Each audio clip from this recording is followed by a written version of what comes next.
To change page numbers or add page numbers, I simply type add page numbers, and as you can see, it comes right up.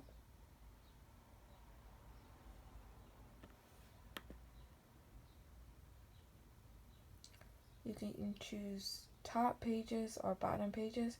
I'm going to choose top pages, plain number 1, which is the page number on the left side of the page. They also have the middle top and the right top, but I'm going to choose plain number 1.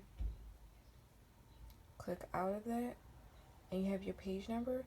If I wanted to go back and do a bottom page, I would simply go into the search bar again, remove page number, go back in, search bar, go into suggested actions, and then go to the bottom page, and this time I'm going to do plain number 2, which is the bottom middle.